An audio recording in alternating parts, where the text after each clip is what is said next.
Kabayan, tulad ng ating nabanggit, ang mga dalubhasa ng ating pamahalaan ay nakabuo ng isang paraan at makinarya upang lubusang mapakinabangan ang isang bahagi ng niyog na nasasayang lamang. Napatunayang ang sabaw o tubig ng niyog ay may malaking pakinabang na bigay. Magagamit na inumin at may taglay na iba't ibang uri ng mineral na kailangan ng ating kalusugan. Kung kaya't ito ay pinagsisikapang maibukod mula sa bunga ng niyog at magbigay ng hanap buhay at kita sa mga magsasaka at nagtatanim ng niyog. Ang paraan ay tinataguyod ng Region 5 ng Kagawaran ng Pananakahan sa Kabikulan at natunghaya ng ating alamin ang bahagi ng nasabing proseso. Ang project po na ito ay para gamitin ang ating nawawala o tinatapon lang pong tubig na during copra processing. Actually, sa ating production sa Pilipinas, we are producing around 15 billion nuts a year. Alisin na natin ang 3 billion ito para sa mga damages at we have 12 billion nuts per year. That's a data from FAO. Kung ang ating nuts ay kinokopra around 80%, meron tayong around 9.6 billion nuts. Kung ang ating nuts naman ay may 0.25% na tubig, meron tayong potential sa Pilipinas na 2.4 billion liters na tubig na tinatapon lang po yan, na hindi napapakinabangan. Walang pakinabang talaga. Kasi ang ating mga magsasaka doon sa processing area nila sa pagkokopra, ang inaano po nito is pagkabiak po ay talagang itatapon lang po nila. Ako po ay isang anak ng magsasaka, magnyunyog, na yan po ang ginagawa po namin. Bibiak din natin, tatapon natin, yan ay madali mag-ferment, nangangasim po talaga, maamoy, masangsang ang amoy. At noong pa man, hindi ko inisip na ako iinom ng tubig ngayon na galing sa matured coconut. Pero pwede kong gawing suka. Pwede rin pong gawing suka, pwedeng gawing toyo, pwedeng gawing alcohol, pwedeng gawing marami pong gamit. So, ang pinaka-project natin, nagpa-focus lang talaga to convert this into a coconut beverage. Kabayan, bukod sa tubig ng niyog, may iba pang bahagi ng niyog ang dapat na pag-ukulan ng pansin at kakayahan ng mga nagtatanim nito. At sa tulong ng mga dalubhasa at ng pamahalaan, ito'y maaaring makatulong ng malaki sa pag-unlad ng kabuhayan sa mga lalawigang may malawak na taniman ng niyog. Niyog Kabayan, Coco Water, mula sa palatuntunan, ating alamin.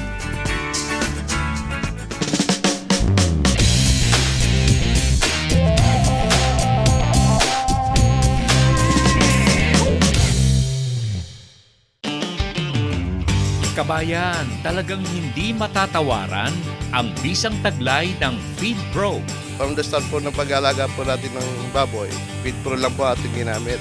Kapit-bahay po namin, subdivision, magkabilang po, wala pong reklamo dahil po wala nga pong amoy itong pinakakain sa ating alaga. Hindi na tayo napapatawag at naiimbitan sa barangay. Umpisa nung tayo nag-PIGS. Hindi ko kagaya ng semento, mayat maya lilinisin nyo, nakakaya sa kapitbahay may amoy. Ito wala ho. Dahilan kung bakit lalong dumarami ang gumagamit ng FeedPro. Sa FeedPro Kabayan, makatitiyak kayong lalaking malusog ang inyong mga alaga. Ang FeedPro ay walang halong anumang kemikal, hormones at antibiotiko. Lahat ng sangkap ay tungo sa likas na pagpapalaki ng inyong alagang baboy. Likas din ang paraang gamit. PIGS, Profitable Innovative Growing System. Bawas gastos, bawas trabaho, at halos walang masamang amoy. Kaya kabayan, pumaris na sa mga gumagamit ng FeedPro. Lahat sila ay nasisiyahan. Mag-FeedPro na, kabayan! Ang kasunod kabayan sa ating palatuntunan ay mga karagdagang kaalaman sa larangan ng paghahayupan. Duck raising, pagkalipas lamang ng ilang paalala.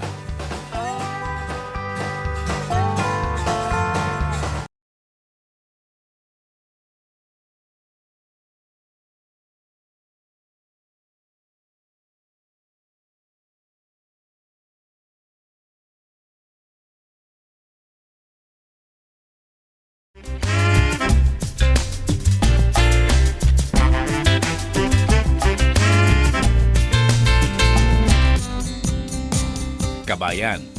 Sa pamilya ng mga alagaing tulad ng pato, itik, bibe, gansa, pikindak at marami pang iba, tayo'y makapamimili ng nais nating alagaan at maparami.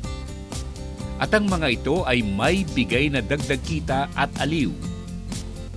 Nasabi nga ng maraming magsasaka na nakakaaliw sa isang sakahan na may nakikita tayong naglipana at gumagalang iba't ibang uri ng hayop. Ang pato o bibe kabayan tulad ng itik na paitlugin ay makapagbibigay sa atin ng hanap buhay at aliw.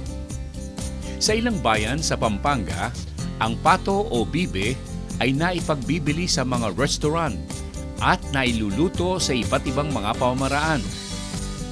Hindi maselan alagaan, kabayan, at nagbibigay pa ng maraming itlog.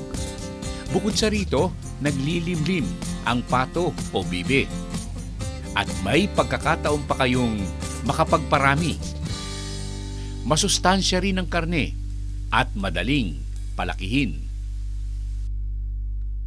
Sa ano ang sistemang ginagamit mo para makasiguro ka na yung makukuha mong itlog ay mabubuhay, magiging sisiw pagka ito'y nagpisa? Well, pinalilimliman ko na sa kanila dahil very broody naman ang Muscovy, unlike sa itik. Yun nga lang, nag-i-intervene kami mga 14 to 18 days. Sinisilaw namin yung mga itlog nila para makita namin yung fertile tsaka yung infertile. So yung fertile na lang iiwanan namin para malimliman ng mabuti. Dahil kung hindi mo aalisin yung mga infertile, maraming itlog ang linilimliman, mas marami ang hindi napipisa. Bakit?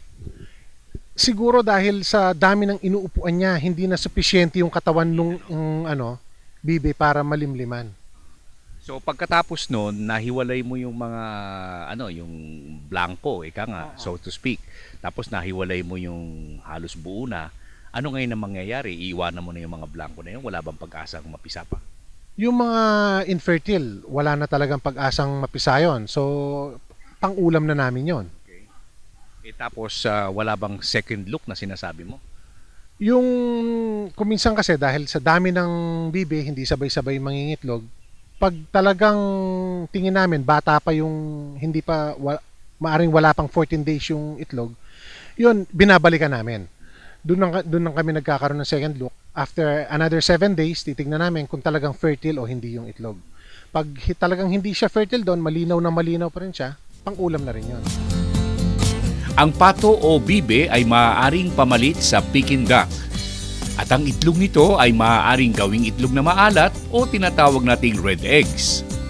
Nakaugali ang bahagi ng mga handaan sa maraming okasyon sa Central Luzon. Pato, bibe kabayan, mula sa ating dagdag kaalaman ng ating palatuntunan.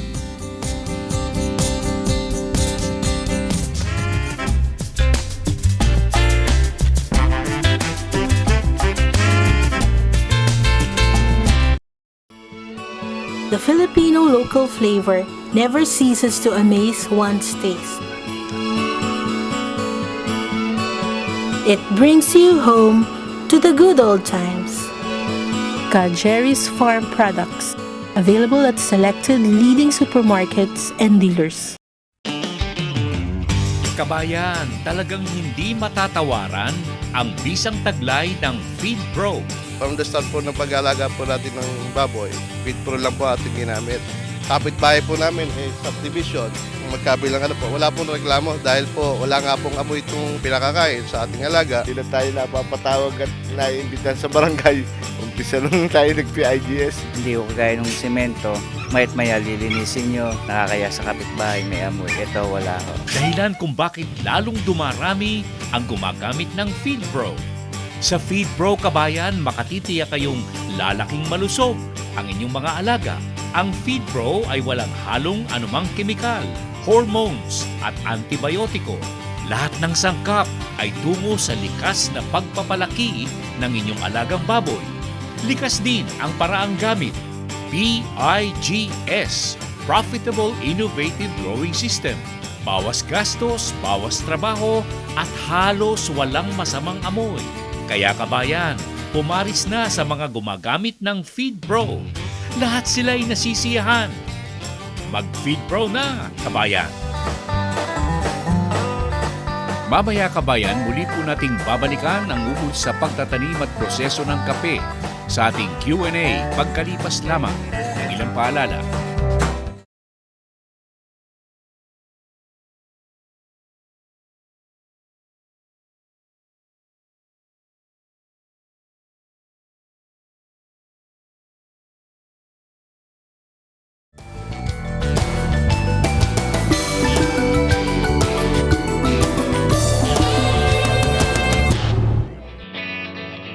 Okay kabayan, sa ating Q&A, tanong at sagot, bigyan po natin ng kasagutan ang kahilingan ni Ginoong Mamerto Agustin ng Malate, Maynila. Ang una ay ukol sa iba't ibang uri ng rabbit na pwedeng alagaan. Alam po ninyo, ang pinakamaganda sigurong nakita po ng ating alamin ay yaong tinatawag nating Angora at yaong maliliit na uri ng kuneho. Dwarf rabbits po, kabayan. Makukuha po ninyo sa maraming pet shop sa Metro Manila. Try Cartimar po sa Pasay. At ang ukol naman sa proseso ng kape at mga kaalaman po dito ay nakaugnay po natin ang ilang kaibigan ukol dito at may karagdagang kaalaman po sila ukol naman sa pagpasok na muli ng Pilipinas sa produksyon at proseso ng kape. Yan ba, may negosyo, may hanap buhay ba yung trabaho niya? Meron po, sir. Kasi isa lang po sa option natin sa pagkakape. Hindi lang po yan na nalilimit sa produksyon, sa pagpoproseso. So isa pong pwedeng mag-venture ang ating mga businessman ay sa pag-establish ng coffee shop. Yes, sir. Teka, itong kasama natin dito si si Mr. Philip, Philip, doon sa ginagawa mo, yung ba pinag-aralan mo, nag-undergo training ka o ano ang pinaka basic na experience na nakuha mo para ma-i-apply mo doon sa pagpapatakbo ng ganyang mga modernong equipment? Dati ho, nag-training kami sa Davao ho, sa Nestle Coffee Farm. So, pinag-aralan po namin yung simula sa pagtatanim hanggang sa pagpoproseso po ng kape. So ngayon po, nagagamit na po na bilang in-charge po dito sa coffee processing yung mga natutunan ko po sa Davao. Hindi pa tayo pwedeng makapasok sa international market kung pag-uusapan natin yung Barako, Pero sa ngayon, nakikita ko rito yung Aguinaldo blend ninyo, pinagsama-sama yung Barako, Excesa, Liberica, at saka yung Arabica coffee. Hindi ba pwedeng yan ang i-market natin sa labas ng Pilipinas? Pwede, sir. Pwede po. Sa tingin ko po, in fact, actually, yun po yung isang tinitingnan ng marketing center po namin ngayon na ilabas yung ating produktong ito. So sa kasalukuyan po, ando na po sila sa direction na ganun, na itaas natin ang kalidad ng kape ng Pilipinas, kaya po target natin yung international market. Ngayon po lang, kailangan natin, para makarating tayo doon, kinakailangan nating i-address yung kalidad. So, at yun po ay makukuha namin sa tamang pagpoproseso. So, sa kasalukuyan po, ginagawa po namin ang lahat para po yung mga activities na ginagawa namin dito sa Cavite State University, yun po yung maging modelo ng ibang mga institution at ibang mga farmers para po kami yung tularan nila. Ayon sa mga ulat, dahilan sa pagdami ng mga coffee shop sa loob at labas ng Pilipinas, dumarami na rin ang nangangailangan ng kape. Kung kaya't muling naipayo ng ating alamin na pag-aralan ng mga kinaukulan na makabuo ng programa ukol sa kape at kakao at itanim ng malawakan sa mga kabundukan ng bansa sa iba't ibang bahagi ng Pilipinas. Sa taniman, hindi kakapusin ng Pilipinas, lalong-lalo na sa kaalaman at kakayahan. Ang kailangan nga lamang ay focus, kabayan, determinasyon at walang pasubali sa gagawing programa. At panghabang buhay po, hindi panandalian lamang, kabayan. Ang lahat ng ito sa palatuntunan ating alamin.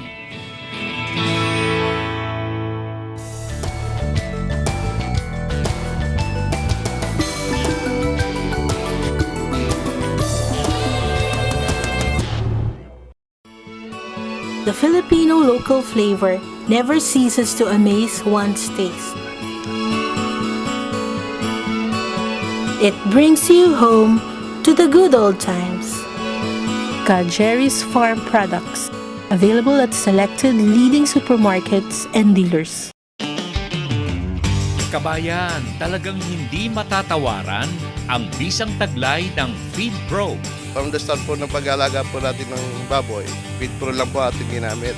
Kapitbahay po namin, subdivision, magkabilang wala pong reklamo dahil po wala nga pong amoy itong pinakakain sa ating alaga. Hindi na tayo napapatawag at naiimbitan sa barangay. Umpisa nung tayo nag-PIGS. Hindi ko kagaya ng semento, mayat maya lilinisin nyo, nakakaya sa kapitbahay may amoy. Ito wala ho. Dahilan kung bakit lalong dumarami ang gumagamit ng Feed Pro. Sa Feed Pro, kabayan, makatitiyak kayong lalaking malusog ang inyong mga alaga. Ang Feed Pro ay walang halong anumang kemikal, hormones at antibiotiko. Lahat ng sangkap ay tungo sa likas na pagpapalaki ng inyong alagang baboy. Likas din ang paraang gamit. PIGS, Profitable Innovative Growing System. Bawas gastos, bawas trabaho at halos walang masamang amoy. Kaya kabayan, pumaris na sa mga gumagamit ng Feed Pro. Lahat sila'y nasisiyahan. Mag-Feed Pro na, kabayan! Antabay po kayo sa ating mga pagpapakitang gawa sa GSK, Gabayan sa Kabuhayan, pagkalipas lamang ng ilang paalala.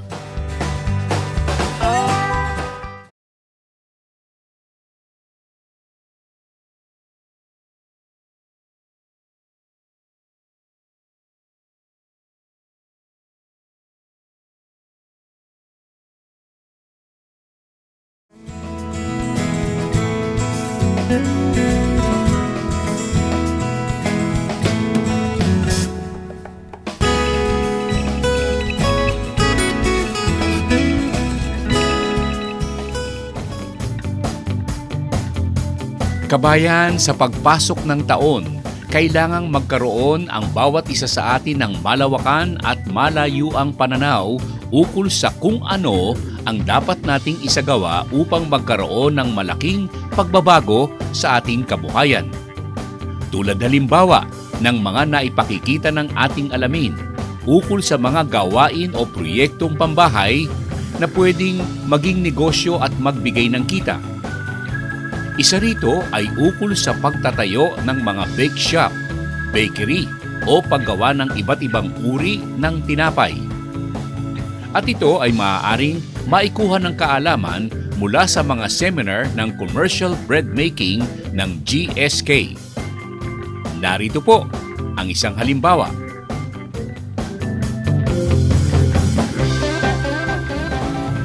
So dito, bago natin ilagay sa mixer, pagsasama-samahin natin lahat ng dry ingredients. Ito yung flour, sugar,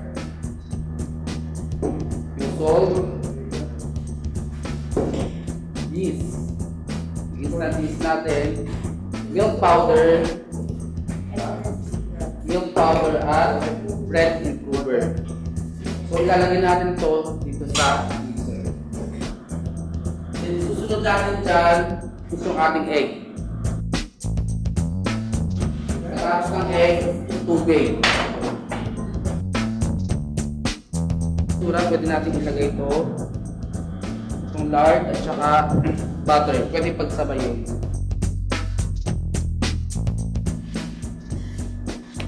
So rest natin to ng 15-20 minutes. Ito yung ating hotdog buns. Pa-flatten natin para ma-release yung air. Tapos babalik ka rin para yung makinis na part yung nasa labas na maya pag niroll natin. Then yung hotdog ilalagay natin sa ibabaw. I-roll natin pababa. Ganyan. Kailangan makita yung hotdog sa silid, sa dulo.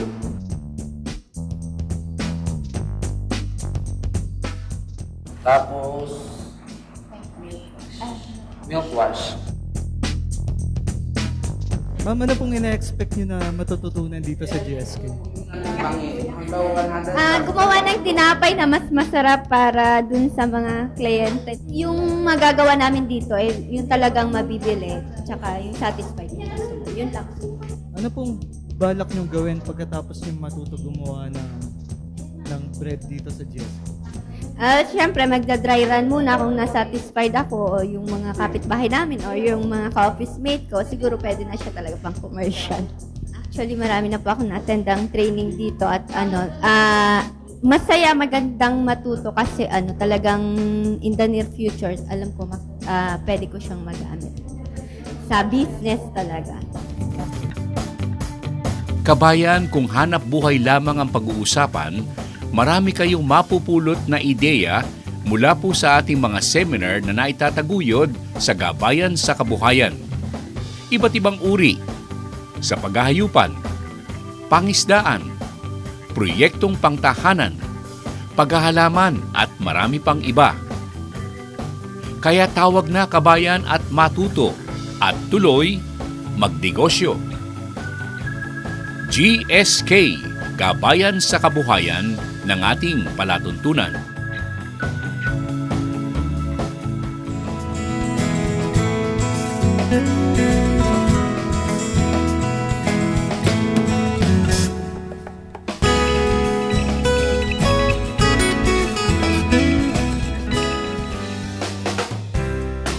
Ang isusunod po natin kabayan ay ilang kaalaman mula po sa mga naganap na talakayan sa pulong-pulong pangkabuhayan sa Lopez, Quezon na dinaluhan ng marami po nating mga kababayan mula po sa iba't ibang bahagi ng nasabing lalawigan. Sa ating palatuntunan, mamaya pagkalipas lamang ng ating alamin Advertisers Directory.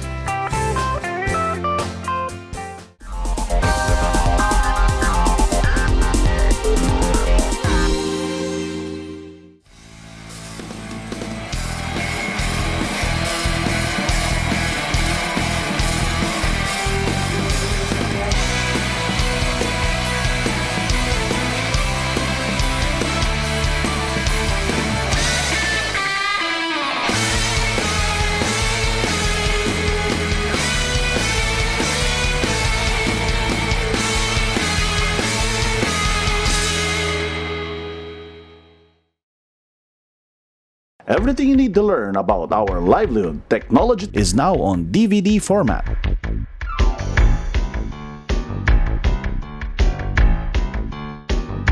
Get your copy now at the following branches. Fast times need fast solutions. That's where Infotex comes in. Announcements in schools and universities. I get to know kung may pasok o wala. For fast delivery. Mabilis namin natatrack ang mga packages. Via text for nationwide safety and security.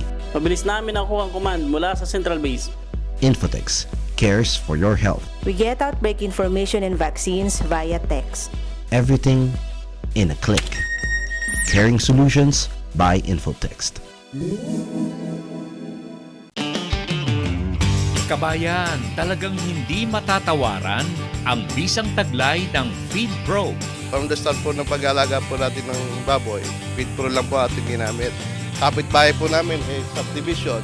Magkabilang wala pong reklamo dahil po wala nga pong amoy itong pinakakain sa ating alaga. Hindi na tayo napapatawag at naiimbitan sa barangay. Umpisa nung tayo nag-PIGS. Hindi ko kagaya ng semento, mayat maya lilinisin nyo, nakakaya sa kapitbahay may amoy. Ito wala ho. Dahilan kung bakit lalong dumarami ang gumagamit ng Feed Pro. Sa Feed Pro kabayan, makatitiyak kayong lalaking malusog ang inyong mga alaga. Ang Feed Pro ay walang halong anumang kemikal, hormones at antibiotiko. Lahat ng sangkap ay tungo sa likas na pagpapalaki ng inyong alagang baboy. Likas din ang paraang gamit. PIGS, Profitable Innovative Growing System. Bawas gastos, bawas trabaho at halos walang masamang amoy. Kaya kabayan, pumaris na sa mga gumagamit ng Feed Pro. Lahat sila'y nasisiyahan. Mag-Feed Pro na, kabayan!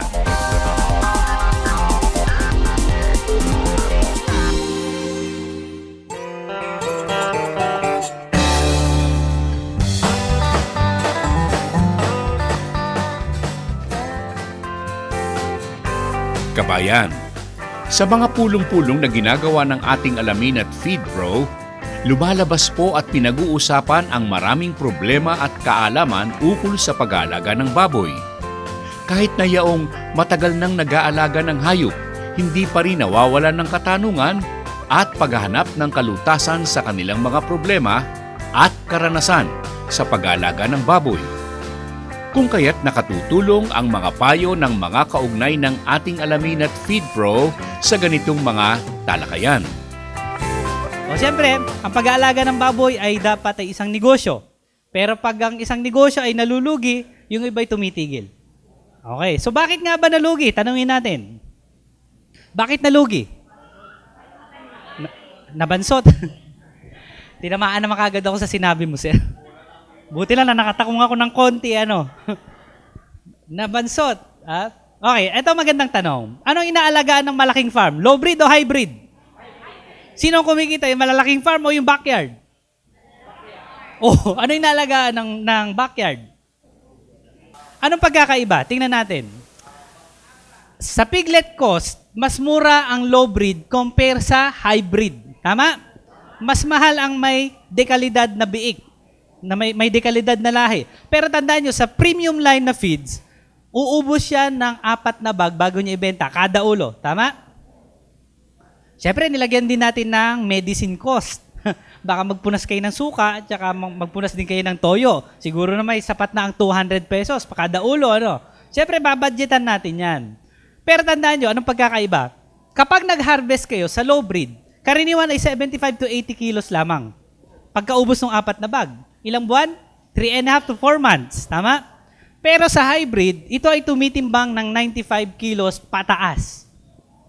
Yun ang pagkakaiba. Tandaan nyo, ilalagyan natin siya ng live weight na 90 pesos. Maganda-ganda ngayon dahil mas mataas. Pero siyempre, minsan bumababa. That is law of supply and demand.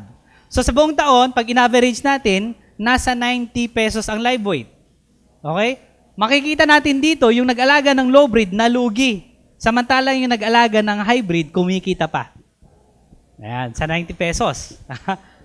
Ayan. So doon natin makikita, bakit nga ba nalugi? O ano pa? Paano natin i-upgrade yung ating mga alaga from low breed to hybrid? Paano natin gagawin? Ito yung dating lahi, yung mga inahin, na dating lahi, ikinocross natin yan sa tinatawag na mga pure line. Ibig sabihin, malalaking barako, magandang kalidad. Ano gagawin natin? Siyempre, ikakasal ko muna yan para magsama ng marapat. Pag nagsama yan, magkakaroon yan ng anak. At least 60% upgraded. Kaya yung barako ang kinukuhanan natin ng magandang similya. At yun ang ina-apply natin. Paano natin ginagawa yan? Napakalaki nitong barako kumpara sa maliit na inahin. AI. Ano ang AI? Artificial insemination. Okay. Ituloy natin. Economic concern. Ano ba yung mas malasa at mas healthy karne? Yung native o yung hybrid? Iyan. Kaya lang, sino mas mabilis mabenta? Ayo, doon nagkatalo. Sa karaniwang ginagamit yung feed brand, kapag nabasa ng 4 na oras, kakainin pa ba ng baboy? Bakit? Napapanis. Dito sa FeedPro, ito ay nabuburo. Fermentation. Tandaan nyo, 80% sa baboyang walang amoy ay dahil sa natural feeds at by means of fermentation. Sabi natin nga na, technologically advanced. Tayo lamang ang nabuburo na feeds. Among other feed brand, napapanis. At syempre, dahil ito yung 80%, na andito naman yung 20% na kasagutan. Ang PIGS. Dito, since tayo ay natural feeds, ibinibigay natin yung natural habit ng baboy. Hindi tayo nagiging cruel sa hayop. Ano ba yung pinakagustong gawin ng baboy? Kumain. Tao man, gustong kumain. Ano pa? Ayun. Maligo. Pagka inilagay nyo sila doon sa lupa, anong ginagawa ng baboy? Umbang, ud-ud dito, sungkal. Ang dami palang term ng Pinoy. Anong gagamitin nating term? Isa lang. Mag-uungkal. Sabi natin, natural feeds. Pag natural feeds, kailangan malaking katipiran at kita. Pero importante, ligtas sa sakit yung nag-aalaga at kakain. Ang ganda-ganda ng alaga mong baboy, in the long run, magkaka-cancer ka. Gusto nyo ba yon? Ayaw. Ano?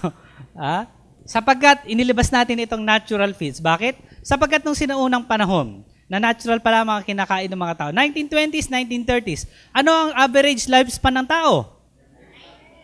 90 o 100. Yan. O ganun na lamang yun. Kaya nilabas natin yung natural feeds. O ano pa? Sabi natin, technologically advanced. Ito yung ating mga product lines. Mula booster, winner, pre-starter, starter, grower, finisher. At syempre, nilabas din natin yung feeds na 3-in-1.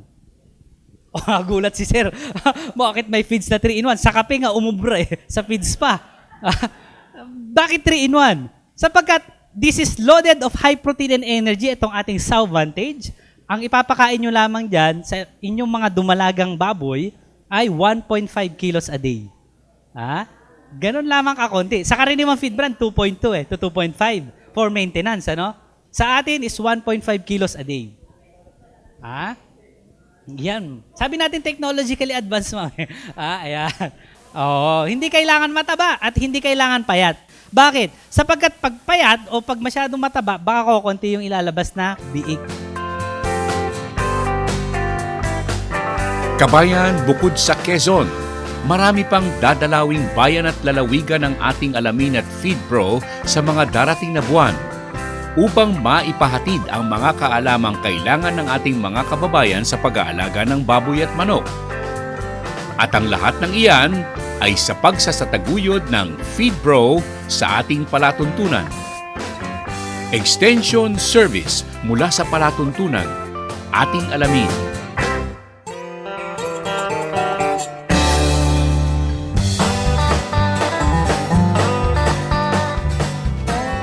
The Filipino local flavor never ceases to amaze one's taste. It brings you home to the good old times. Jerry's Farm Products, available at selected leading supermarkets and dealers. Kabayan, talagang hindi matatawaran ang bisang taglay ng FeedPro. From the start po ng pag-aalaga po natin ng baboy, FeedPro lang po ating ginamit. Kapitbahay po namin, subdivision.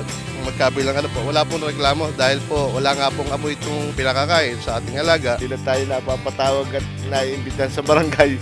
Umpisa nung tayo nag-PIGS. Hindi ko kagaya ng semento, mayat maya lilinisin nyo, nakakaya sa kapitbahay may amoy. Ito wala ho. Dahilan kung bakit lalong dumarami ang gumagamit ng FeedPro. Sa FeedPro, kabayan, makatitiyak kayong lalaking malusog ang inyong mga alaga. Ang FeedPro ay walang halong anumang kemikal, hormones at antibiotiko. Lahat ng sangkap ay tungo sa likas na pagpapalaki ng inyong alagang baboy. Likas din ang paraang gamit. PIGS, Profitable Innovative Growing System. Bawas gastos, bawas trabaho at halos walang masamang amoy. Kaya kabayan, pumaris na sa mga gumagamit ng FeedPro. Lahat sila ay nasisiyahan. Mag-FeedPro na, kabayan! Kabayan, huwag po kayong lalayo sa huling bahagi ng ating palatuntunan. Pag-uukulan po natin ng panahon at pansin ang gawain at pagsisikap ng ilang po nating mga kababayan sa kanilang pinasok na gawain upang makatulong sa ating mga kababayan. Piling-piling kabayan sa palatuntunang ating alamin pagkalipas lamang ng ilang paalala.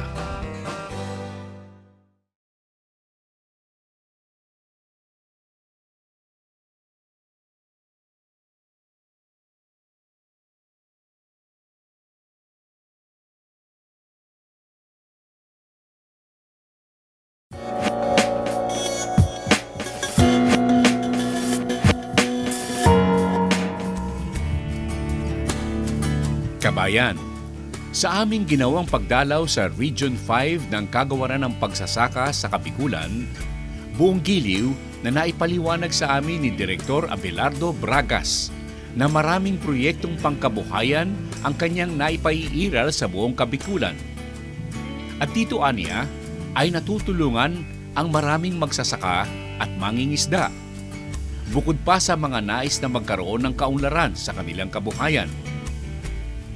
Ang maraming proyektong nabanggit na sinabi ni Director Bragas ay nagbibigay daan sa pagunlad ng buong Kabikulan at makatutulong sa malawakang pangangailangan ng buong Pilipinas. At dito aniya ay katuwang niya ang buong pamunuan ng kanyang tanggapan sa Kabikulan. At ang isang kabayan nating may malaking papel na ginagampanan sa pagunlad ng Region 5 ay ang kanilang Administrative and Finance Officer, si Miss Rosario Sales, na nakaugnay ng ating alamin. Ma'am, sa ganitong mga operasyon ng regional offices ng Department of Agriculture, siyempre maraming mga kinakaharap na problema, lalong-lalo na sa pagre-release ng pondo sa mga proyekto na kinakailangang maiparating po natin sa kinaukulan, lalong-lalo na po sa mga magsasaka, mangingisda, at saka yung mga kooperatiba, mga samahan ng ating po mga kababayan. Ano po ang pinaka-role ng inyong tanggapan tungkol po dito? Ako, bilang Chief ng Finance po, siyempre po nagsisimula yan sa budget preparation. So, kailangan po may consultation at saka yung anong status ng regional office when it comes to yung mga mechanization, yung mga istasyon namin, para naman yung agrikultura is dire-diretso na mag-develop sa region. So, magsisimula yan sa consultation. May mga assumption kami kung ano yung kailangan baga ng ganitong equipment, anong assumption yan, ano bang specs niyan. So, alam namin yan, dapat kung ilang farmers ang magbe-benefit niyan, ilan ang kailangan per province, per LGU. Depende naman yan sa report na nagagather namin at saka yung mga sa LGU, yung mga chief executive natin, may mga report yan ng status ng agriculture. So, doon po nagsisimula, may mga 5-year planning po, pero po, nagbabago rin yan, depende sa sitwasyon, at saka sa development na nagawa na, or ano pa ang appropriate for the time na kailangan ma-fundingan. Ibig sabihin, no, sa umpisa pa lamang po pala, medyo mahirap-hirap ng trabaho po ninyo. Ito po ba, yung sinasabi niyong consultation, lahat ng mga taong involved, kinakailangan makausap po ninyo? Kailangan po. Kasi during implementation po, babalik sa iyo po. Sasabihin nila, hindi namin yan alam. Bakit yan ang pinapagawa nyo? Mayroon pala kayong plano. Na-encounter na namin yan noon kasi noon hindi ganun ang planning and budgeting. Noon may nilalagay na funding, implement mo. Pero ngayon, na deeper ang study po. Bago ka magkaroon ng pera, kailangan may basis ka. Ano ang dapat mong ma-achieve? Bakit kailangan mong may pera kang ganito? Yun po. Kailangan may consultation kasi sila mismo ang nakakaalam on the ground. Tapos, pag-implement, sila rin ang dapat mag-implement. Ginusto at alam nila na yung tatanggap yun ng farmers at makakatulong yun sa farmers natin. Kasi kung hindi, bakit pa naman yun ang i-implement natin? Ma'am, sa pardon me for asking this, anong nauna? Yung project, yung budget, o yung request po na nanggagaling sa mga farmer, o kayo po na nag-i-initiate kung anong project ang patatakbuhin sa ground? Ang una po, yung plano. May plano, hindi po, sa buong region, plano muna po. Kung may Ibig sabihin, yung plano nanggagaling sa beneficiaries o doon sa mga nag-i-initiate? Doon po sa beneficiaries, kasama yan sa consultation. Beneficiaries yung mag-implement na opisina, kasama po yan sa consultation. Magkakaroon po sila. Ngayon po ang ginagamit namin yung may roadmap na sinasabi, ano bang intervention para bago ma-achieve yung dapat ma-achieve. So, mayroon consultation, tapos may planning, ano mga intervention, tapos may costing. Yun po ang sinasubmit namin sa central, pag-uusapan, tapos i-submit sa kasi mayroon kaming program director. Sila yung nakakaalam as a whole ng Department of Agriculture. Doon po nilalagay yung mga plano by region. May mga para-parehas pero kung ano yung pangailangan ng region, doon po binibigay yung mga intervention. So pag nagkaroon na po ng ganon, magkakaroon na kami ng ceiling sa DBM kung magkano ang para sa region, ano mga programa, magkano. Tapos yun na po ang pig-deliberate sa Congress and Senate.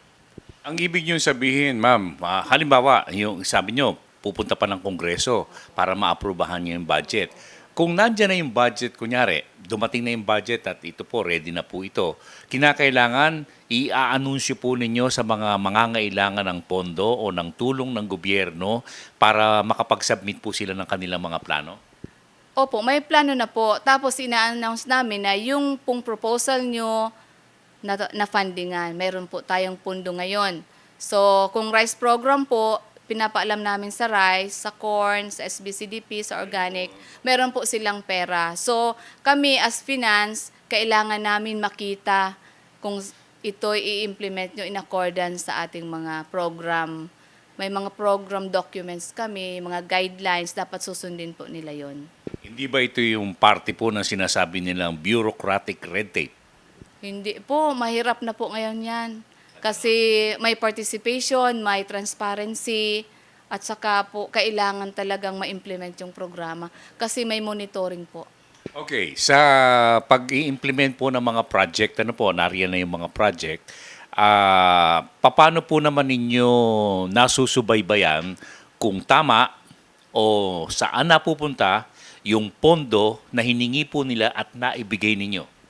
Halimbawa po, monitoring po. Mayroon pong halimbawa naka-allocate na mga 50 units na mga tractor. Yun po, i-request yun. Bibigyan kami ng program coordinator namin, lalagay nila na i-request namin. Ipapafundingan po yan, ibibigay po yan sa Bids and Awards Committee para lagyan ng appropriate procedure sa procurement. Tapos po magkakaroon kami ng bidding. And after po niyan, yung qualified, yung winning bidder, dapat ma-award na. Magdi-deliver na po. Ngayon po, ang monitoring po niyan, yung aming distribution. Kailangan mayroong list of recipients, may mga perma, bago po yun mamomonitor namin. Na-submit sila, tapos i-verify. May COA din po kami na nag-verify.